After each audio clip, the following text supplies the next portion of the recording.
stiamo ricostruendo un territorio che è enorme, sono decine di chilometri di connessione visiva e non solo tra vari luoghi, creando delle linee, le famose ley lines, quindi degli allineamenti di luoghi sacri.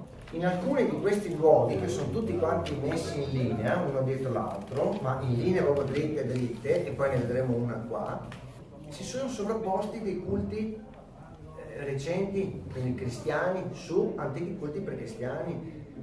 Tante volte dove appare la Madonna, se voi andate a cercare bene, ci sono delle leggende, ci sono tutta una serie di tracce che quando si allenano bene gli occhi e le antenne si riescono a cogliere. Tanto per intenderci, ok? Queste sono distanze di circa una trentina di chilometri in linea d'aria, ok? Guardate che razza di rete territoriale che si sta scoprendo solamente nella zona a ovest del lago di Bolsena, che è questo qui. Questo è l'inventore dell'esposimetro, il signor Watkins. Grazie a lui hanno fatto un salto in avanti tutte le ricerche di questo tipo, cioè le ley lines l'ha coniato proprio Watkins, che era un commerciante di birra, andava in giro per l'Inghilterra del Sud a vendere e a fare fotografie. E siccome aveva quest'occhio fotografico e osservava, era un grande osservatore curioso del proprio territorio, un giorno va in cima a una collinetta, guarda in lontananza e gli si illumina e dice: porca vacca, ma guarda che roba.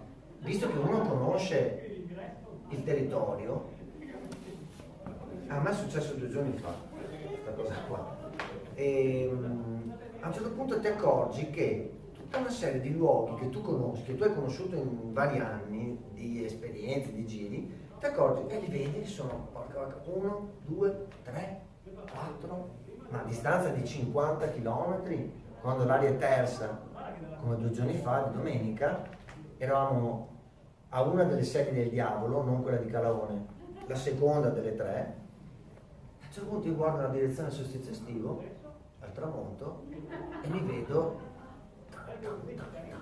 4. Sapevo che c'era l'allineamento, ma non ho mai visto questi 4 siti uno dietro l'altro. Ecco, Watkins è il padre di queste ricerche, di questa corrente di ricercatori. Prima parlavamo della linea di San Michele, parlavate della linea di San Michele. La linea di San Michele non esiste solo una, esistono varie. La più famosa è quella che parte da qui e va giù in questa direzione e arriva fino a Monte Carmelo, tra la Siria e la Palestina. Parte da Cornovaglia, passa per Mont Saint-Michel dall'altra parte della Manica, ok? Questo è Saint Michael Mount. Parte, va giù, va a Mont Saint-Michel sul versante del canale della Manica, poi della Francia. Scende giù e passa per la Sacra di San Michele di Susa, all'inizio della Val di Susa. Scende giù e passa per la Spezia, vicino alla Spezia, poi taglia l'Italia, passa nella zona di Penne, in provincia di Chieti, e scende giù fino al Gargano, dove c'è il sito dove veniva venerato San Michele fin dal V secolo. È stato il primo sito dove è stato venerato, dove è arrivato in Occidente il culto di San Michele Arcangelo. Meta di pellegrinaggi incredibili. Grazie a Watkins e a tutta la serie di ricercatori si sono scoperte tutte queste linee, queste ley lines, ok? Che mettono in collegamento tra di loro tutta una serie di luoghi di culto antichissimi, di cui tra i più importanti Glastonbury, Stonehenge, Lake District e quelle zone là. Quindi immaginatevi che consapevolezza che aveva l'uomo antico di un territorio grande come questo, e noi ce lo immaginiamo ancora ok?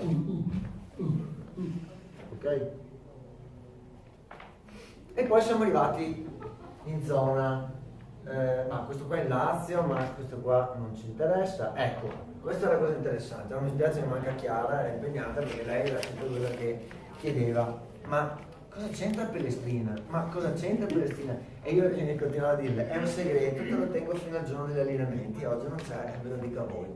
Quindi non ditelo. Ciao Chiara.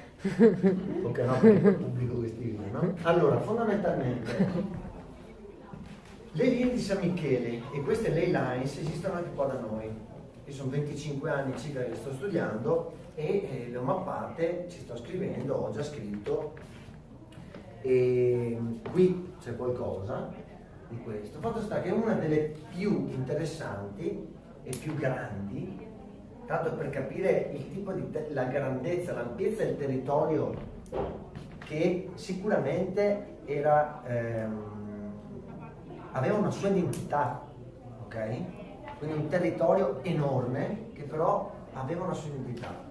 Perché dico questo? Perché sono tutta una serie di siti che hanno delle caratteristiche molto particolari che sono accomunate, cioè che li accomunano tutti quanti.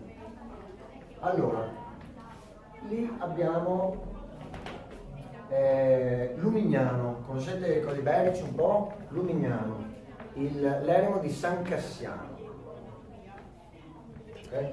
San Cassiano. Castello Grimani, Monte Galda, fondata, dice la tradizione, su 7 colli, come Roma, Gerusalemme, Avalon in Inghilterra. Quindi da dove viene quest'idea dei 7 colli? Dal sud, dal nord? Quanto viaggiava? Era condiviso in una grandissima parte del pianeta, da tutto il pianeta, in una zona? Queste sono domande molto interessanti, perché fanno indietreggiare alcuni tipi di conoscenze e la tradizione a molto prima di quello che ci immaginavamo. Canton del Diavolo, prima si chiamava Canton della Madonna.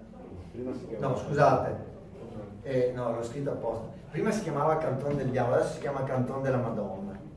Ma prima vi ho detto le careghe del diavolo, ricordate? Tutti questi posti, probabilmente quando il cristianesimo e la chiesa si è fatta forte anche nelle campagne, molto tardi, ha iniziato a mettere la croce sui luoghi di culto antichi precedenti per cristiani, oppure probabilmente hanno iniziato a dire, guarda, lo standard lì che si chiama Maora, ok? Vicino a Zovon c'è la Maora, cioè portavano, mio amico mi ha detto che la nonna da piccolo lo portava lì e diceva, là c'è la Maora, quindi non andare mai lì. La cosa particolare è che effettivamente c'era qualcosa in questo luogo.